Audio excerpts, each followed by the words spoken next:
اب آ جائیے ایک اور روایت آپ کی خدمت میں عرض کی جائے اسی اعتبار سے کہ حضرت آدم علیہ السلام نے کیسے مولا ابا عبداللہ علیہ السلام کے اس واقعے کو سنا اور اس کے بعد کیا امر انجام دیا کہ جس کے بعد آپ بی بی حوا سے آ ملے. بہار الانوار جلد نمبر 44 صفحہ نمبر 242، العوالم یا عوالم العلوم جلد نمبر 1 صفحہ نمبر 101. جناب حوا کو تلاش کر رہے ہیں حضرت آدم علیہ السلام. کیسے ملی جناب حوا؟ یہ اس روایت کے اندر موجود. کیسے ملی ہے جناب آدم کو حضرت حوا سلام اللہ علیہ؟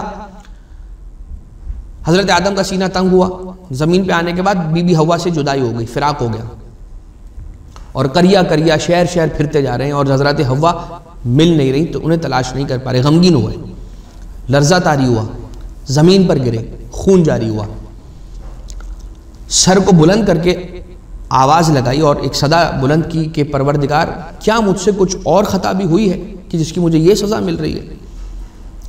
جواب آیا فَأَوْحَى اللَّهُ إِلَيْهِ، تو وہی ہوئی حضرت آدم علیہ السلام پر اللہ کی جانب سے، یا آدم ما حدث منکا ذنب، آپ سے کوئی اور غلطی سرزد نہیں ہوئی، کوئی اور ترک اولا سرزد نہیں ہوا آپ سے.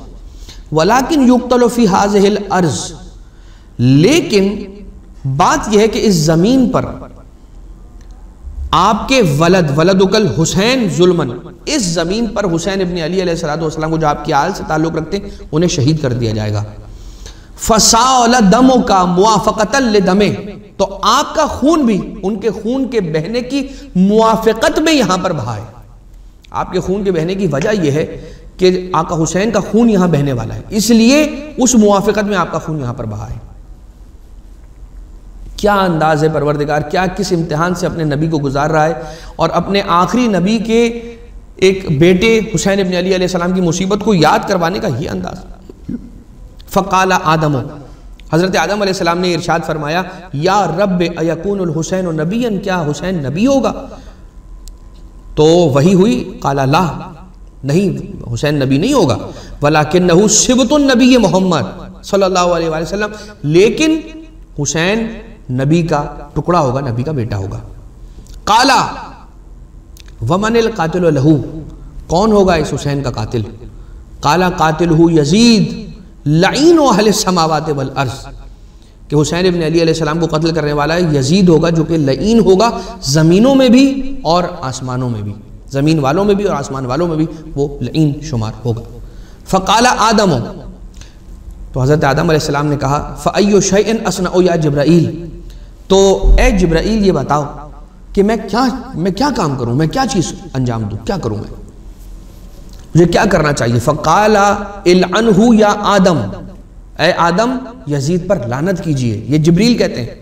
فَلَعَنَهُ 4 مرات، تو حضرت آدم علیہ السلام نے 4 مرتبہ لعنت کی ہے یزید پر. وَمَشَى خُطُوَاتٍ إِلَى جَبَلِ عَرَفَاتٍ، یہاں تک کہ کچھ قدم ہی چلے تھے کہ جبل عرفات پہنچ گئے. فَوَجَدَ حَوَّا هُنَاكَ، اور وہاں پر انہوں نے حضرت حوا علیہ السلام سے ملاقات کر لی. یہ اثر ہے یزید لعین پر لعنت کرنے کا، یہ اثر ہے آقا عبداللہ علیہ السلام کے غم میں غمگین ہو جانے کا کہ حضرت آدم علیہ السلام کو جناب حوا سے ملاقات ہو جاتی ہے اور آپ حضرت حوا کے ساتھ ریونائٹ ہو جاتے ہیں حضرت آدم علیہ السلام.